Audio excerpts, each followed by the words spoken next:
రావడం లేదు.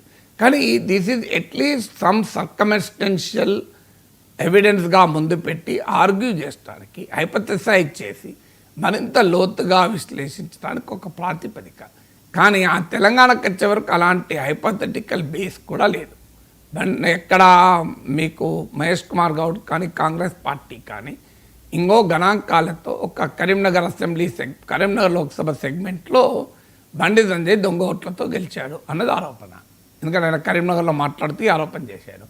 మరి కరీంనగర్లో 7 అసెంబ్లీ సెగ్మెంట్లలో మీకు బెంగళూరు సెంట్రల్ లాగా ఎక్కడైనా డిస్క్రిపెన్సీ ఉందా, చూపెట్టారా? లేదు.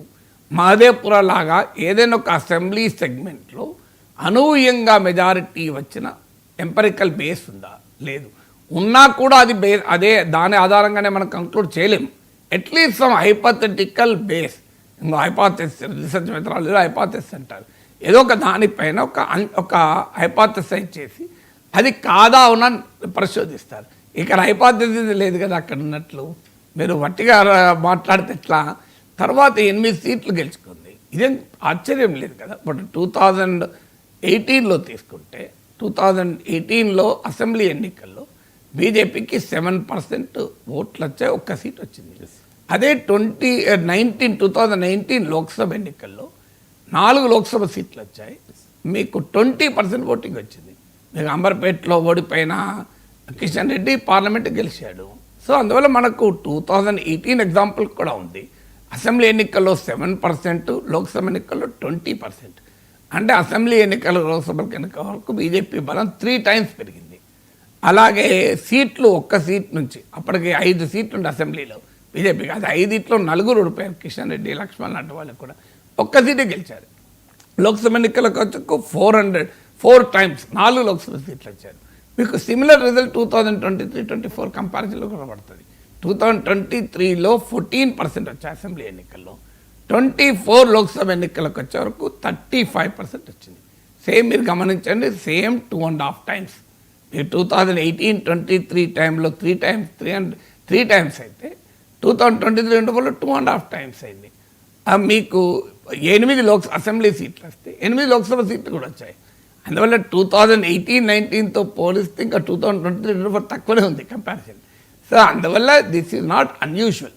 అంటే అన్యూజువల్ ఓటింగ్ సరళి ఉంటే అట్లీస్ట్ సర్కమ్స్టెన్షియల్ ఎవిడెన్స్గానైనా మరింత లోతుగా ఎంపరికల్గా పరిశోధించడానికి ఒక హైపోథెసిస్గా అయినా ఉపయోగపడుతుంది. బెంగళూరు సెంట్రల్, మహదేవ్పుర, మహారాష్ట్ర, హర్యానా అలా కనీసం ఒక సర్కమ్స్టెన్షియల్ ఎవిడెన్స్ చూపి హైపోథెటికల్గా ఇది ఓటు చోరీ జరిగింది, అందుకు ఇంకో ఇది ఎంపరికల్ ఎవిడెన్స్ అని పెట్టారు. ఇక్కడ సర్కమ్స్టెన్షియల్ ఎవిడెన్స్ లేదు, ఎంపరికల్ ఎవిడెన్స్ లేదు, హైపోథెటికల్గా చెప్పేది లేదు. అది కూడా ఇన్ని రోజుల తర్వాత సడన్గా బీహార్లో ఓటు అధికార యాత్ర జరుగుతోంది, ఓటు చోరీ అని రాహుల్ గాంధీ క్యాంపెయిన్ మొదలుపెట్టాడు కనుక మేము రాయేస్తామంటే అది ఎట్లా సాధ్యమవుతుంది?